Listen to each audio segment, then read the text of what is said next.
Hello everyone. तो आज की हमारी सेकंड क्लास है। आज हम सेकंड क्लास में भी बहुत कुछ सीखने वाले हैं। किसी भी काम को स्टार्ट करने से पहले सबसे पहले उसके नींव को देखना जरूरी है। नींव मतलब कि किसी भी काम को जब आप स्टार्ट करते हैं तो क्रम से करना। क्रम मतलब स्टेप बाय स्टेप। ऐसा तो है नहीं, अगर मान लीजिए हमें किसी घर को बनाना है तो आप डायरेक्टली छत को नहीं बना सकते। सबसे पहले उसकी नींव देखेंगे, फिर चुनाई होगी, चुनाई होने के बाद उसमें ईंटें डलेंगी, फिर दीवार तैयार होगा, उसके बाद मकान बनकर तैयार होगा, फिर लास्ट में छत तैयार होगा। उसी तरीके से ग्राफिक डिजाइनर के लिए भी ये जरूरी है कि स्टेप बाय स्टेप सारी चीजें सीख कर रहे हैं या नहीं। अगर आपको कोई लोगो या डिजाइन तैयार करना है तो डायरेक्टली आप उसमें कलर नहीं डाल सकते। सबसे पहले आपको पेन टूल लेना पड़ेगा, उसके बाद आपको लाइन या पाथ तैयार करना पड़ेगा, उसके बाद आप उसमें कलर डालेंगे, फिर उसके बाद आपको लोगो तैयार होगा। ये आपको ये सारी चीजें इसलिए बता रहा हूँ क्योंकि आप एक भी क्लास मिस ना करें। स्टार्टिंग से आप सीखेंगे तो ही आप कुछ अच्छा कर पाएंगे, प्रैक्टिस करेंगे तभी बना पाएंगे। अगर आप डायरेक्टली आप क्लास मिस करते हैं, डायरेक्टली आगे 5वें 6ठे या 7वें नंबर की क्लास पे डायरेक्ट जाते हैं तो आप नहीं सीख पाएंगे। इसीलिए नींव का मतलब है आप स्टेप बाय स्टेप स्टार्टिंग से सीखिए, तभी कुछ बना सकते हैं। तो चलिए क्लास को आगे बढ़ाते हैं।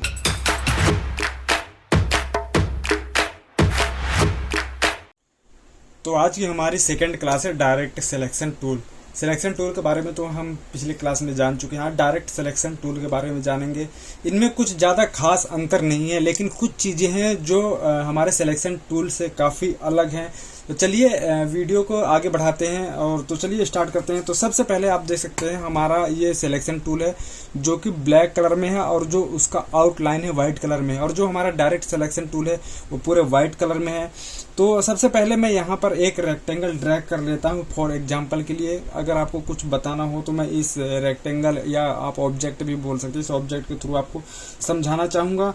तो सबसे पहले आपको जानना ये जरूरी है कि जो हम ये सारी चीज़ें बना रहे हैं इसमें ये जो लाइन है इसको बोलते क्या है।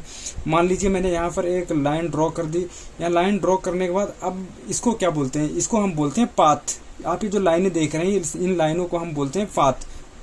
पाथ किसको बोलते हैं? जो हमारे दो एंड पॉइंट होते हैं, स्टार्ट से लास्ट तक एंड तक जो हमारे एंड पॉइंट होते हैं दो, उनको हम बोलते हैं पाथ। और ये जो आप साइड में देख रहे जो हमारे स्टार्टिंग या एंड पॉइंट आप बोल सकते हैं, ये हमारा एंड पॉइंट जो है दोनों साइड, इसको बोलते हैं हमें एंकर पॉइंट। तो चलिए आपको यहाँ आई होप कि ये पाथ समझ में आ गया होगा। पाथ किसको कहते हैं? जिसके दो एंकर पॉइंट होते हैं या फिर एंड पॉइंट होते हैं, उसको हम पाथ बोलते हैं। इसके बाद हम आगे बढ़ते हैं कि मान लीजिए ये हमारा यहाँ पर, इसको मैं सबसे पहले कलर फिल कर लेता हूँ। यहाँ पर हमारा ये स्क्वायर है। स्क्वायर को आप पहले सिलेक्शन टूल में देखते थे कि ऑल्ट प्रेस करके आप इसको कॉपी कर लेते थे, जिससे आराम से कॉपी हो जाता था। अब क्या डायरेक्ट सिलेक्शन टूल में ये चीज़ होगा? बिल्कुल होगा। सबसे पहले आपको यहाँ सेलेक्ट करना है। सेलेक्ट करने के बाद आपको ऑल्ट प्रेस करना है। आप जैसे ही ऑल्ट प्रेस करेंगे आप देख रहे हैं यहाँ पर प्लस का निशान बना हुआ आ गया।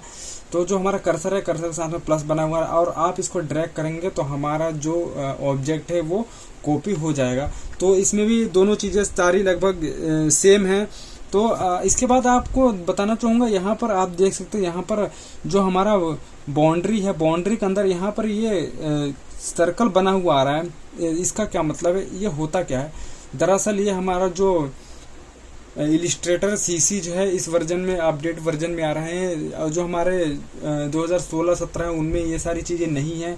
जो आप ये देख सकते हैं यहाँ पर एक गोल डिजाइन बने हुए हैं, इसको हम सेलेक्ट करके अगर मूव करते हैं तो हमारा जो सर्कल था ये बिगड़ गया, यानी कि बेकार हो गया। इसके थ्रू हम मूव करके चीज़ों को एडजस्ट कर सकते हैं। इसको हम बोलते हैं हैंडल बार। ये हमारा हैंडल बार है। हैंडल बार से ही हम चीज़ों को मूव कर सकते हैं, शेप को बदल सकते हैं, बहुत सारी चीज़ें कर सकते हैं। तो ये हमारा हैंडल बार है।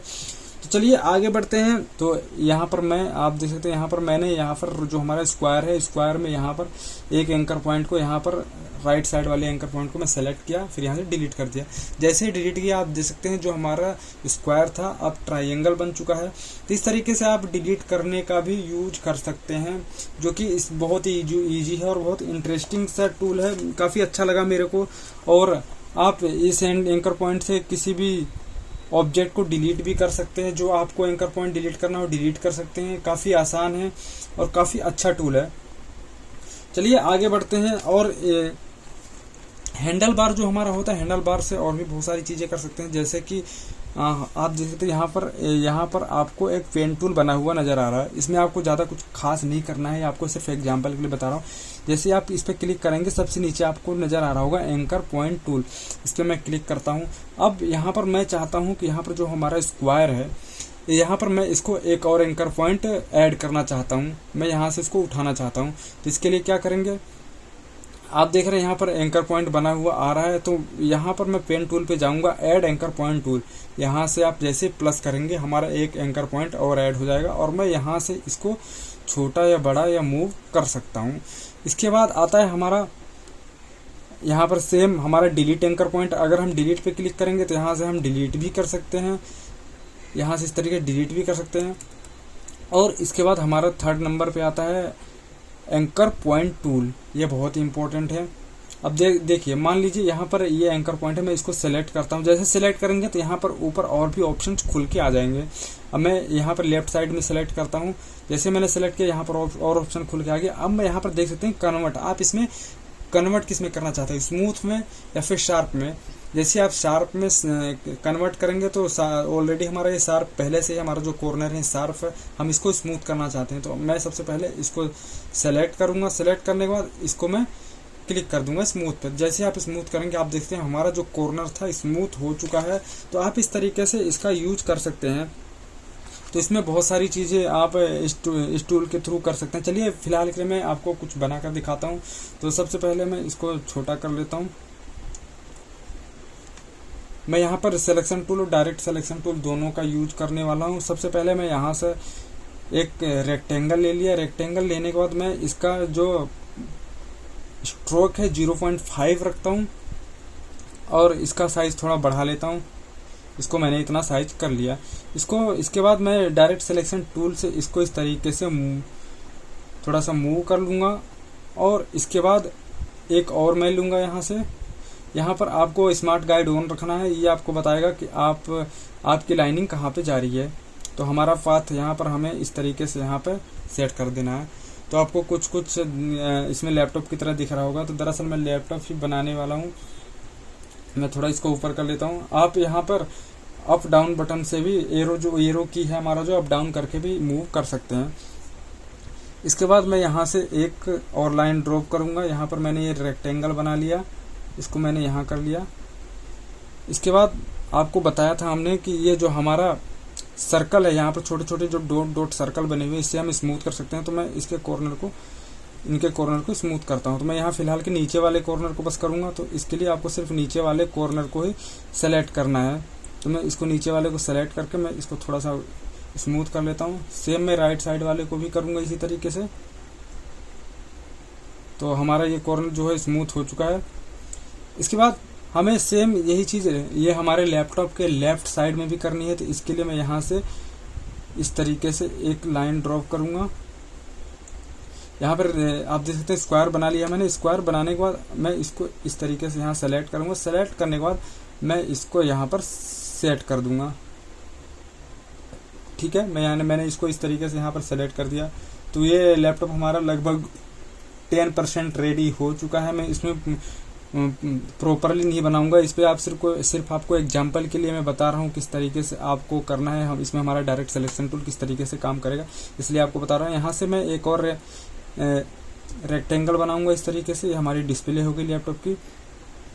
इसके बाद यहाँ पर हम इस तरीके से यहाँ पर एक रेक्टेंगल बनाएंगे और इसको हम प्रोस्पेक्टिव के थ्रू टूल का हम यूज नहीं करेंगे। और जिस तरीके से हमारा ये आप देख सकते हैं, हमारा लैपटॉप का जो कीबोर्ड जहाँ पर हमें बनाना है, लैपटॉप का कीबोर्ड बनाना है, उसको करने के लिए उसी के साइज का हम करेंगे। जैसे कि हमारा लैपटॉप का कीबोर्ड है, हमें प्रोस्पेक्टिव हमारा किस साइड में होना चाहिए, उसी के साइड में इसको हम रखेंगे। तो मैं इसको दोनों को सेलेक्ट कर लेता हूँ और इसको इस तरीके से सेट कर देता हूँ। तो ये हमारा जो माउस पैड है यहाँ पर परफेक्ट सेट हो चुका है। अब मुझे इसके बटन्स बनाने हैं, तो मैं इसके बटन्स बनाऊंगा। सबसे पहले मैं यहाँ से एक रेक्टेंगल बनाऊंगा, या फिर आप स्क्वायर बना लीजिए, रेक्टेंगल दोनों ही सेम है, कोई बात नहीं। इसके बाद मैंने यहाँ से एक इसका ये स्क्वायर बटन ले लिया। अब मैं इसको डायरेक्ट सिलेक्शन टूल से यहाँ पर मूव कर देता हूँ। तो एक चीज़ का ध्यान रखिए, जब भी आप मूव करते हैं तो एक चीज़ का आप ध्यान रखिए कि आप जिस चीज़ को आप मूव कराना चाहते हो सिर्फ वही चीज़ सेलेक्ट हो, कोई और दूसरी चीज़ भी ना सेलेक्ट हो, क्योंकि जूम अगर कोई चीज़ जूम करके आप करते हो काम तो दूसरी चीज़ भी इधर उधर हिल जाती है, तो जिससे हमें पता नहीं पड़ता और हमारा जो ऑब्जेक्ट है बिगड़ जाता है।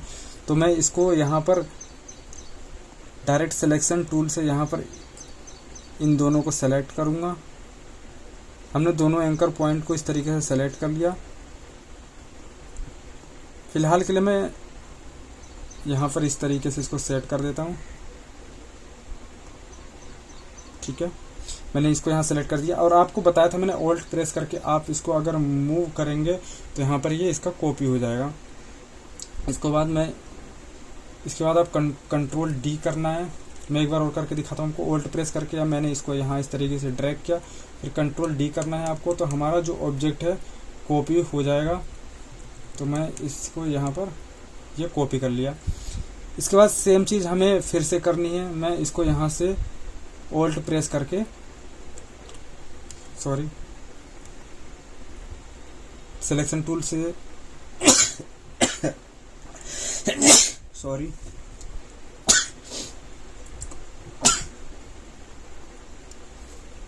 सिलेक्शन टूल से इन सभी को सेलेक्ट करना है। ऑल्ट प्रेस करके मैं इसको नीचे लाऊंगा। सबसे पहले इसको आप अच्छी तरीके से सेलेक्ट कर लीजिए। तो मैंने इसको सेलेक्ट कर लिया। अब ऑल्ट प्रेस करने के बाद मैं ऑल्ट प्रेस करके इसको यहाँ पे नीचे रख दिया। तो हमारा इस तरीके से ये लैपटॉप का बटन भी यहाँ आ चुका है। तो आप देख सकते हैं कितना इजी तरीके से हम सिर्फ 2 टूल का यूज करके हम बहुत कुछ बना सकते हैं। फिलहाल के लिए मैं इस पर कलर वगैरह कुछ नहीं करूँगा, ये कलर की जो हमारी क्लास होगी उसमें बताया जाएगा। तो आई होप कि आपको सिलेक्शन टूल और डायरेक्ट सिलेक्शन टूल अच्छी तरीके से समझ में आ गया होगा। तो चलिए मिलते हैं नेक्स्ट क्लास में। तो प्लीज़ प्रैक्टिस करते रहिए और हमें काम दिखाते रहिए। तो चलिए मिलते हैं नेक्स्ट वीडियो में, तब तक के लिए बाय बाय।